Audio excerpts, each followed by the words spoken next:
Primera carta, primera epístola del apóstol del amor, el apóstol Juan, allí cerquita del final de la inspiración, ¿no?, bíblica. Esto es cerca de Apocalipsis, primera epístola de San Juan, capítulo 3.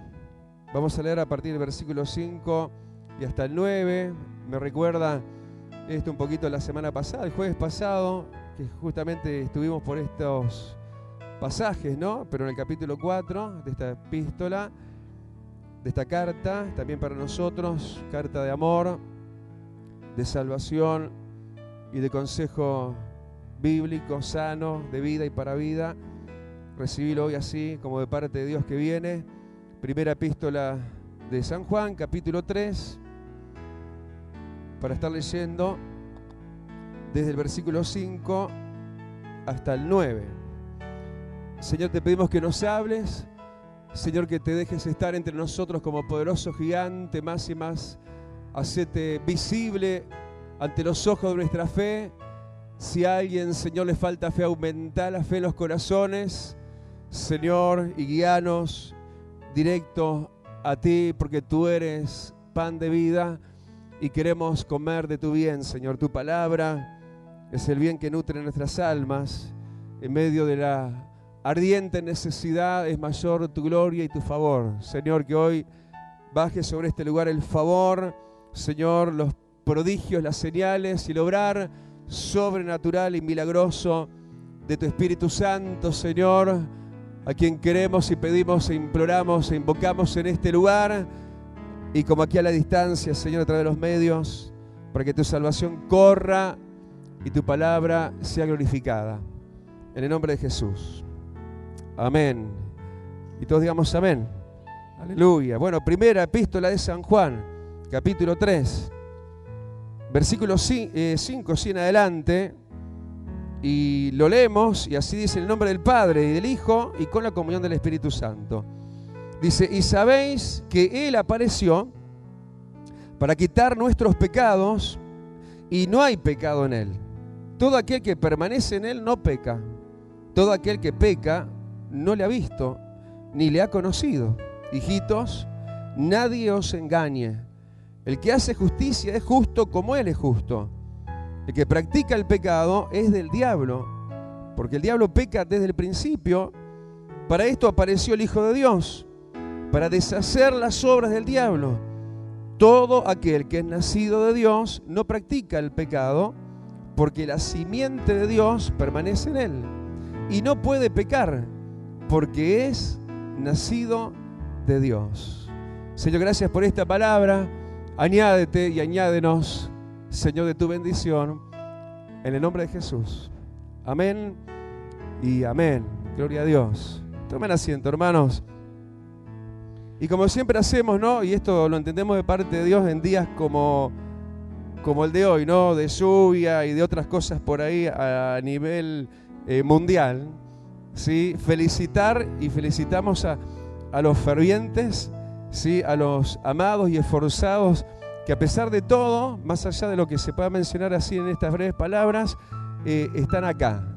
Y eso es bueno y eso es grato ante los ojos de Dios, para el corazón de Dios. Es agradable verte en este lugar. ¿Sabés que Él deseaba verte? ¿Sabés que sos el deseado de su corazón? ¿Sabés que estás sentado en su casa? Yo recién pensaba, ¿no?, ojalá que pudiéramos tener esto mucho más lindo de lo que está. Sí, porque yo decía, esto es como un living, ¿no?, pero un living de la casa de Dios. Y quisiéramos, ¿no?, tener realmente lo que en verdad, más allá de lujos que no hay, ¿sí?, hay sí lo que Dios quiere que haya, y es lugar y cavidad, ¿sí?, para que te sientas como sos, bienvenido y bienvenida en la casa de Dios. Un lugar donde Dios está siempre, con mucha gente o con poca gente, con sol radiante o con lluvias, ¿sí?, de invierno. Él siempre está, Él siempre es fiel y siempre tiene abundante palabra, ¿no? Uno dice, pensar que hace una semana estuvimos por acá, cerca, en este mismo, diríamos, en esta misma epístola, en esta misma carta, pero siempre con más y abundante más palabra de Dios siempre. Y Dios llenando y Dios llegando a la vez a aquellas áreas de nuestra vida que Él ve menester, es decir, las ve más necesarias, más importantes. A veces son las menos atendidas por nosotros, porque nosotros más bien atendemos ciertas cosas, pero Dios, que conoce el todo de nosotros, que le interesa el todo de nosotros, y no solamente esa parte que tanto a nosotros muchas veces nos interesa, que es nuestro bien pasar, nuestro hogar, nuestra familia, nuestra salud, nuestra economía y demás, ¿sí? Pero Dios, que le interesa, y no solo eso, sino tu vida hoy y tu vida eternal después de esta vida, trata temas como el de hoy, lo relacionado con el pecado. Porque estos no son temas que diríamos inundan nuestro corazón de alegría, ¿no? Cuando uno lee ya el pasaje, uno dice, bueno, ¿qué estará sintiendo la gente, ¿no? Porque por ahí de repente nos metemos en un tema que parece bastante arduo, bastante difícil, pero tan importante, ¿sí? Porque un día, no sabemos cuándo, vamos a quedar, ¿sí? Y permitan decir que se los diga de esta manera, vamos a quedar en posición horizontal, vamos a morir, nuestro cuerpo va a fallecer, ¿sí? Nuestra eternidad en ese momento va a empezar, y lo que hagamos, lo que hayamos hecho hasta ese preciso momento, de ahí para atrás, contará para vida o para muerte, para salvación o para condenación. Por eso, mientras todavía estamos en posición vertical, mira, estamos de pie, estamos en vida, tenemos tiempo de hacer y de obrar como conviene, como tenemos que hacer. Y frente a un tremendo enemigo que tenemos, y cuando se habla de eso, inmediatamente los ojos apuntan al diablo, ¿no? ¿Sí? Y sabemos que ese es un gran enemigo nuestro. No es fanatismo, es una realidad espiritual existente, ¿sí? Pero también tenemos un gran enemigo instado por el mismo Satanás también, que es el pecado. Y nosotros tenemos esa tendencia natural y humana en nosotros a pecar. Por eso nos encontramos, ¿sí? O mejor dicho, fuimos encontrados como fuimos encontrados, ¿no? Por el Señor nos encontró en abundante pecado, ¿no? Yo me acuerdo cuando el Señor me encontró, porque cuando yo ni preguntaba por Él, ni lo buscaba, Él me enseñó, lo encuentro. De alguna forma Él se las arregló para que alguien me hablara de Él y de parte de Él. Él me encontró bajo pesado yugo de esclavitud y de pecado. Y el Señor, a pesar de eso, no se desentendió de nosotros. Y fue por eso mismo, si miramos el versículo 5, el primero que leíamos, fue por eso mismo que Él apareció. Y dice, versículo 5 justamente, y sabés que Él apareció para quitar nuestros pecados. Déjame decirte en primer término que Jesús es alguien entonces que se aparece.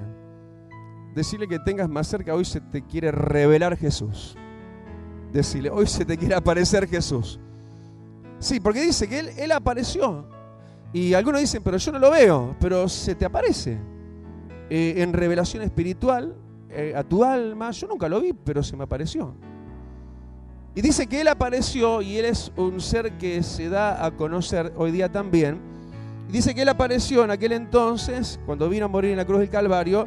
¿Vino para qué? Versículo 5, para quitar nuestros pecados. Yo venía realmente como todos, ¿no?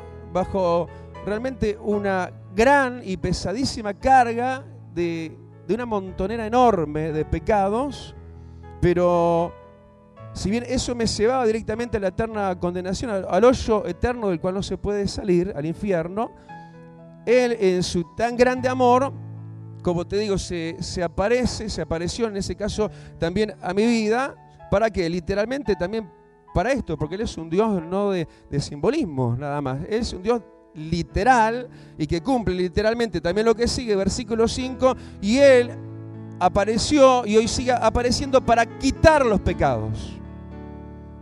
Y quitar es quitar, ¿eh? Quitar no es decir, seguís con la misma pesada carga de condenación de antes y de siempre. Jesús apareció para quitar nuestros pecados. Fuimos desmantelados de la pesada y horrenda carga de maldición y de culpabilidad que nos robaba aún la paz y el sueño y el descanso y la misma eternidad con Dios. Fuimos despojados de esa pesada y amarga carga que es el pecado y la condenación, y eso mediante aquel que te ama, ¿sí?, que te sigue amando como te amó, ¿sí?, hasta la muerte y muerte de cruz. Le damos el aplauso a ese Cristo maravilloso que apareció para quitar el pecado. Aleluya. Aleluya. Él ya quitó el pecado. Del momento que yo acepté a Jesús, cuando tenía 16 años, Él sacó el pecado, lo quitó. ¿Sí? Y desde ese momento ya no está más eso. ¿Cuánto dicen? Desde el momento que acepté a Cristo, mis pecados fueron quitados? Así que no te condenes más. Así que no te censures más. No te condenes más por los viejos pecados, porque quitados fueron quitados. Y cuando el pecado es quitado, hermano, eso quiere decir que ya no está más en vos. Y aclara, hermano, que el que hizo esto, Cristo Jesús, final de versículo 5, dice que en él no hay pecado. Él hizo esa extraña dualidad, ¿no?, de poder echar sus manos santas en nuestros pecados, en nuestras inmundicias, quitarlos sin ensuciarse. Y Él ser y permanecer en quien es Él, un ser santo que dice que en Él no hay pecado. Del momento que vos aceptaste a Cristo, también de ese preciso momento a cuenta cero fuiste llevado y de ese momento quedaste sin pecado. Pero continuás, sí, inmerso en la vieja y anterior naturaleza pecadora. ¿Cuántos me van siguiendo?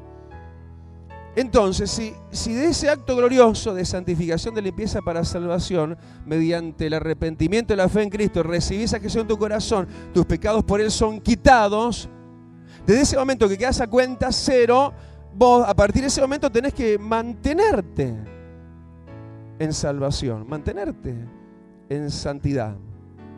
Porque se puede ser salvo un día y se puede perder al siguiente día la salvación. Uno puede haber recibido el conocimiento de Cristo, el perdón, la salvación y la vida eterna, y uno luego puede desligarse, apartarse de Cristo, seguir su propia maldad, sus propios pecados, y hundirse otra vez en el pozo cenagoso y ser uno más.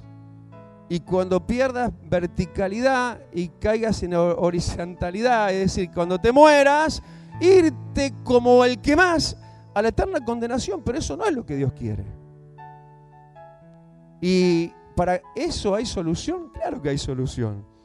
Porque en Él, que es en quien, versículo 5 al final, no hay pecado. ¿Cuánto dicen? En mi Cristo no hay pecado.